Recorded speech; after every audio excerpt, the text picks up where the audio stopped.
बोली बोली बाबा भोलेनाथ की।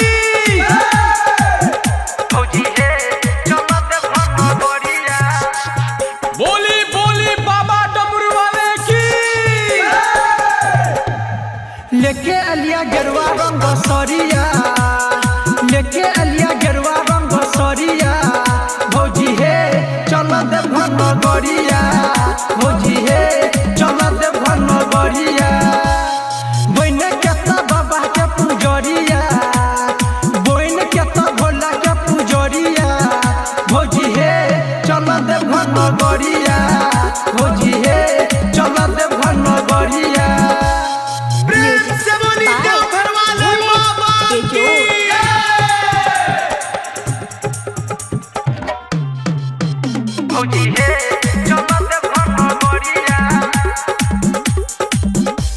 खगड़िया वाली जाय छे, पूर्णिया वाली जाय छे, धर्मेंद्र निरमलिया अनिल यादव ले जाय छे। खगड़िया वाली जाय छे, पूर्णिया वाली जाय छे, धर्मेंद्र निरमलिया अनिल यादव ले जाय छे।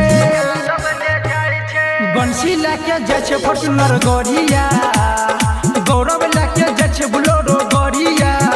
भौजी हे चल देव घन गरिया, भौजी हे चल देव घन गरिया।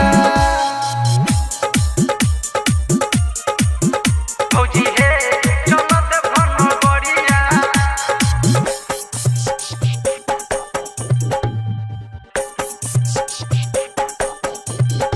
सुपौल वाली जाय छे, मधुबनी वाली जाय छे, डॉक्टर शंकर के नीरज ले जाय छे। दरभंगा वाली जाय छे, जयनगर वाली जाय छे, गायक मिथिलेश नित्य दिलकश ले जाय छे। उहाँ किने देव शंखा पोल चूड़िया, उहाँ किने देव शंखा पोल चूड़िया। भौजी हे चल देव घन गरिया।